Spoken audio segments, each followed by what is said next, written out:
Hi, morning. This is Raman. Hope everybody's well. Just a quick catch up in terms of session with regards to the unit managing communication. Today we are looking at covering learning outcome 3, which actually focuses on interpersonal communication. In this particular outcome, we are going to be looking at a couple of things, but this learning outcome is more or less quite practical, and there are a few set of exercises which I would expect each and every one of you to do in order to kind of meet the requirements and assessment criteria for this learning outcome. So let's look at briefly going through a few slides first, and then what I'm going to do is obviously at some stage discuss with you, the practical exercises, things which are how do we evaluate our own communication skills. So we will need to look at maybe doing a personal communications audit, and this audit you will start with yourself, and at some stage, once you've done this audit, you will also request feedback from others on your interpersonal communication skills. And then towards the end, what we're looking at is for this learning outcome, we are looking at primarily doing a plan, or essentially making a plan to show how you would improve your personal interpersonal communication or communication skills using something called a personal development plan. So there are a couple of templates which I will share with you, and also they are available on the learner management system module, but I will email them to you separately just in case, so that for this particular learning outcome, I think we should be able to do these activities, which will also then become a part of your assignment or meeting the assessment criteria for LO3 learning outcome 3. So just to summarize, let's do a bit of a recap in terms of what we've covered so far. In the first learning outcome, we have covered key things in terms of understanding what is data, what is information, and how information is converted into knowledge. Various requirements in terms of information and data and knowledge at different levels within the organization. We've looked at briefly discussing stakeholders of the organization and what kind of data or information they need from time to time. We've also looked at how this is communicated within the organization. So it could be sometimes written, verbal, non-verbal mediums through which we'll communicate information and knowledge across different stakeholders within the organization. And then we, in the first learning outcome, lastly looked at the potential barriers or hindrances which kind of affect workplace communication. In the learning outcome 2, what we looked at was what are the factors when we work within an organization. We looked at the various factors, things like organizational structure, organizational culture, and how it influences workplace communication. So depending on the type of structure within the organization, the hierarchy, the type of people, and whereabouts is that organization working in terms of geographic location, we did understand that the structure and the culture of the organization affects workplace communication. We also looked at the role of technology in terms of how it becomes an enabler, and also the advantages and disadvantages of technology at some point in time within workplace communication. Lastly, we looked at policies and procedures which kind of correlate to legislation, code of practice or conduct which the organizations expect employees or staff to follow when they are working within a particular organization, and how they conduct and look at workplace communication. So taking that further, what we're doing is we are looking at going into learning outcome 3, and in learning outcome 3, primarily we are focused on understanding interpersonal communication. And here we will look at, as I mentioned to you earlier, evaluating our own communication, skills. We'll look at doing a personal skills audit, and then towards the end, develop some sort of a plan to try and understand how you improve interpersonal communication or communication skills, basis feedback, from others. Now, the other thing that we're going to look at is primarily at some stage in this learning outcome, one of the theoretical aspects that we have to learn and understand is the theories of interpersonal communication. And that is something also we will focus on, and I will discuss them in this learning outcome. But at a later stage after the session, I'm also going to send across a small handout, which is a couple of pages to understand and read, the theories of interpersonal communication. So let's start off with the slides and dwell into the learning outcome 3. Any questions, please raise them through the chat mode. And then if you're not able to understand anything, my suggestion would be stop me there and then, and we'll take up the questions there. So going further, let's look at how do we define interpersonal communication. Now, interpersonal communication has been defined in very many different ways. Some scholars have defined IPC or interpersonal communication as based on the based on a situation, or on the basis of the number of participants involved and the type of participants involved. But over the years, when this initially was suggested in the early 1970s, Miller, one of the person who worked on interpersonal communication theories, basically defined IPC as a communication which occurs between two individuals or two persons, and it is able to provide immediate feedback, due to the face-to-face interaction. So interpersonal communication is a form of communication which is quite instant, and it is normally person-to-person in face, done in situations where you are face-to-face and or involves group settings. So it could be something like a meeting which is happening within the office, or in some cases it could be a discussion happening between two people face-to-face, on any topic. Now, it is primarily studied. Most of this communication, when you look at within the organization, the second point says is that it is managerial communication. So you will have a lot of short discussions, tasks which are assigned, to-do lists which you are looking at. And those tend to be, what you call interpersonal communication between peer and managers, or your, peer and line manager, or colleagues or managers. Now, these communications typically can be plagued by, differences in the interpersonal communication style, and that is what sometimes, is to be looked at when we study, what you call the interpersonal communication styles. Now, the style in which an individual prefers to relate to others, differs, and what we do see from time to time is that sometimes some people will have a different point of view, and they will then put, this across in a form of communication which sometimes is not understood by others. And in those cases, what tends to happen is it creates a bit of a conflict, and this conflict, then means that sometimes goals and objectives are not understood clearly. So in some cases, this mode of communication between people on a face-to-face basis is quite important, because people need to be good communicators to be able to recognize the different styles, and also to be able to modify their style considering the type of audience that they're addressing, in a particular situation. Now, let's look at understanding interpersonal communication. Why is it done, and why is it important? It is largely focused on transmitting information from one person to the other. That means you're looking at, discussions, or, looking at meetings in which normally you are having, an interaction which is direct with a particular person, either to, say, for example, delegate a job, provide, some information which is related to what has been asked for. And in those cases, you will see this particularly happening. Now, there are lots of ways in which we will look at, the theories of interpersonal communication. So one of the things that we will look at will primarily be the content and the quality of messages being relayed. So when we look at IPC, as I would call it in short, interpersonal communication, you will see that the content and the quality of message relayed, kind of helps develop the further relationship when you're interacting with four or different types of people. Now, there are four typical theories which over the years have actually come across in this particular field, which is IPC. The first one is basically, the systems perspective. And when we look at the systems perspective, what we're looking at is we're taking an interactional view of relationship maintenance by focusing on repeated and interdependent dealing. Now, this kind of a theory is where you will see that a lot of colleagues or peers work together very closely, and they are dependent on each other to be able to deliver tasks and objectives.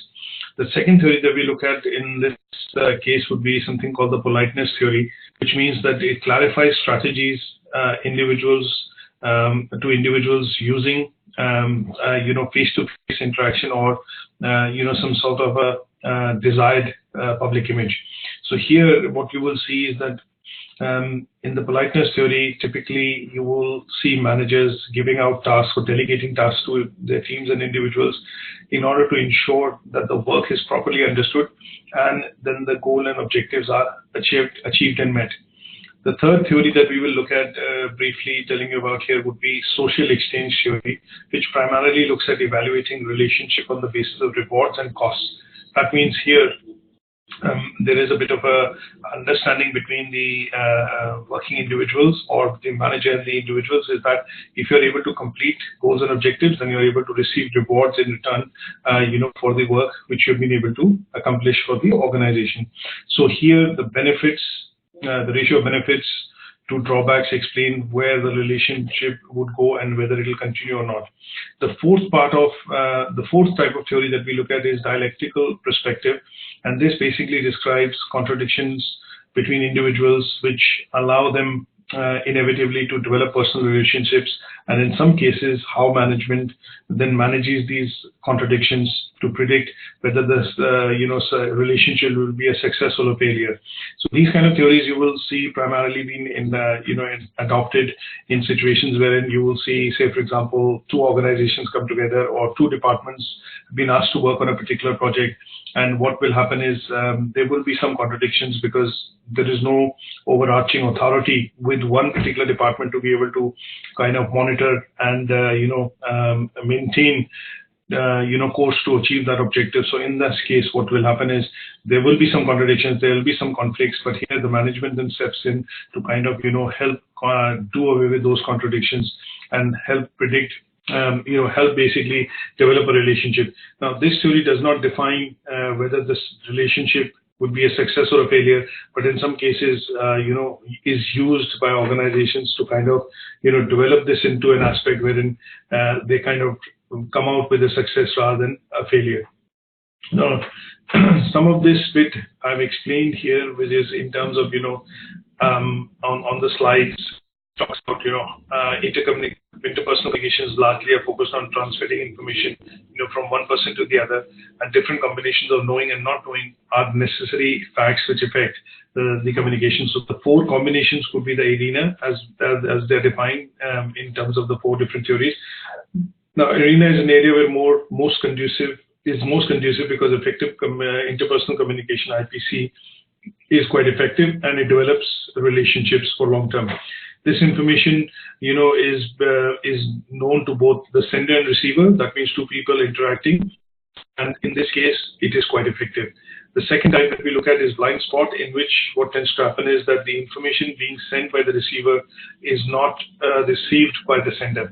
That means if I am having this face-to-face communication and we are having this discussion, but you are engaged or mentally involved or thinking something else, then you're receiving the message, but you're still not receiving the message in the actual sense. So in this case, selective perception is related to blind spot problems. That means sometimes you lose attention while having this face-to-face communication, and what tends to happen is because you've lost interest or you've lost, say for example, the conversation due to, say, a hindrance or maybe a disturbance, you tend to have a blind spot, and some part of this communication is not clearly understood. The third facet is facade, which means information is known to the sender but unknown to the receiver. So sometimes you will see situations in the office wherein a memo or a notice is being brought across. So the manager knows about the notice or the news, but the receivers or the people in that room are not able to, are not aware until that is made or declared in public and open. And the last one is unknown. That means information is unknown to everyone. Sometimes you will see sudden announcements which happen within the organization would be taken, would take everyone by surprise. And this is normally given out by the management. Say, for example, they are making so many redundancies, so this information is kept under wraps and obviously only declared or only available with the management. Now, interpersonal communication IPCs can be used to improve, exposure, feedback. And there are different types that we will look at. So one is verbal, when we look at more or less interactions within meeting rooms, face-to-face discussions, wherein the interaction is mostly verbal, or using verbal or oral communication. And the second would be the written communication. So here, what we see is that sometimes you will send across a letter or an application or something which is in the written form like an email, and this then goes across to the sender, which also creates official written records which can be then used in the future. So there are some advantages and disadvantages, and those have been sometimes mentioned and clearly seen. So oral communication, you will typically get quicker feedback and response from the user because you're asking a question and you get a direct response. But if it's done in the form of written communication, in some cases when you send an email, the reply might not come back to you straight up front, and there will be a bit of a time lapse, and that is where you do not get immediate feedback. So, having understood some parts, the background into interpersonal communication and it is used and why it's important within the organizational context, let me jump on to an activity wherein what we're looking at doing would be to try and understand how do we do something called a skills audit, because the second part that to understand is we should be able to look at what we call how do we do our skills audit. So here in this case, let's understand and look at a document which I'm going to share with you after the presentation and the session would be, let's look at getting feedback on our own communication skills, our interpersonal communication skills or our skills. So an example given on the screen here would be when you're looking at, developing a bit of a format. It says, I would request feedback on my communication skills from friends and family, or friends and members of the, friends and peers, for example, in the office, and or friends and members of the family. And you would probably devise some sort of a matrix like this, which will cover some points related to interpersonal communication or IPC. Things like body language, tone of voice, delivery of voice, facial expression, and your use of ICT skills to be able to communicate and interact with individuals within the organization. And then you'll ask your colleagues to rate yourself, and give you some feedback on some sort of a scale, whether your skills are poor, average, good, or you are considered an expert. So develop something on this line, which will primarily look at helping you get some feedback on your interpersonal skills or communication skills, essentially, from peers and colleagues. So here you could also change things like, which would be things like when I look at, taking feedback, how good am I on written communication skills or oral communication skills? Am I good on, formal communication or informal communication? You could also look at things like, are you able to contribute towards meetings? How good are your ICT skills? And you could take some general feedback from colleagues and your friends on, your communication skills. So this is something which is directly related to the task, and that task primarily, looking at the task which is evaluate the effectiveness of your own communication skills. And this task which I've just shown is request feedback from others on your own communication skills is task 3.3. So this particular handout will then help you to kind of develop and understand, basically get some feedback from colleagues and your friends and family to understand how good are your communication skills. The next task which is related to this that we want to do is understand how do you put a plan in place to develop some of these communication skills once you had the feedback from others. So going back to the same document, what I've done in this is also created a small template wherein what I've done is the major headings that are seeking feedback on, things like, in this case, you're seeking feedback on language, you're seeking feedback on your facial expressions, the use of ICT, your vocabulary in terms of your written and your communication skills, written and verbal communication skills. So what you have to do is put this into some sort of a personal development plan to ensure that the gap areas, you identify those gap areas from the skills audit, which are listed here on the left. And then once you identify those areas, you're going to put some action points in place to be able to address them. And these action points will be, you could define certain action points with some target timelines or date, that how will you, in how much time will you then look at, say for example, improving on these, targets which have been set, or these gap areas which are identified, and then what could be the outcome when you've achieved the improvement areas and you've filled those gap areas. So here, one of the key things that I could look at, say for example, would be if I could drop a new row, and here I would say that I'm looking at, say for example, putting a personal development plan in place. First things first is I will put something which is keeping in mind, SMART objectives. That means it is specific, it is measurable, it's something which is can be can be which actioned, to be realistic, and then it has to be time bound. That means you have to be able to achieve, that objective within a certain particular time, and that is something which is really important.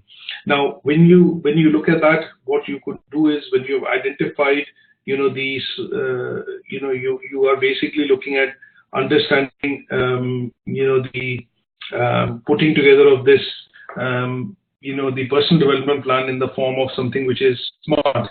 So here, what you need to do then is identify something which is a gap area. So, for example, it could be that your public speaking, when you are in meetings, you need more confidence building on that. Or, for example, you kind of shy away from doing public speaking, or you have hesitation in public speaking. So this would be a gap area. Now, what are the actions that you're going to kind of look at to complete or fulfill this gap area? What you're going to do is identify them here. Say, for example, take coaching from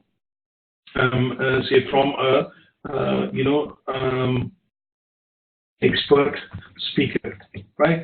Now, this is one of the actions that you're going to do. Second is practice speaking in front of the mirror. That means you're going to practice public speaking by observing yourself in front of the mirror. In front of the mirror. Third, you're going to say read and undertake an activity to develop public speaking, to develop confidence in public speaking. Now, what do you think would be the appropriate interval time to complete this activity? So, for example, here you are taking coaching from an expert public speaker. It could be a coaching for 4 to 6 weeks. So you're putting a timeline in terms of practicing and then reading and undertaking this activity to do this. Get confidence public speaking. You're looking at practicing daily, or weekly, whichever is convenient. For a 6 weeks duration. And then, in order to develop confidence, what you're able to do is then participate in meetings or activities within the office to speak or take initiative, speak, on various topics. Now, this will essentially help build your confidence when you're looking at, this particular activity. What is going to be the outcome, in terms of when you have done this? The outcome is going to be that I will be able to speak and, speak on public occasions more confidently, and can take up assignments or role to represent the company, for example, in various events. So this then tends to be, your outcome. That means you can then seek a role, or role from the manager to be able to lead the company in events. So this could be an outcome which you can have in terms of the gap area which you've identified, the action points that you put in place, the time period in which you are trying to develop, and once you develop this, you are more confident to be able to speak publicly. So this particular activity would then cover your task, essentially 3.4, which is directly related to doing a personal development and to improve communication skills. Based on the feedback that you've taken in the skills audit. So this is where I think what I would suggest is, we will draw this learning outcome 3 to a close, and this part has about 3 aspects to it. The first part being, the doing of your, basically identifying your own communication skills. And hence, here I would suggest that you need to look at a bit of a SWOT analysis. And once you've identified the key areas that you're, strong in and how you're able to communicate, my suggestion would be to primarily document that, and then, say that, okay, my strength areas lies in the ability to be able to contribute to meetings, things like in terms of your ITC skills, your written communication skills, these are your strengths.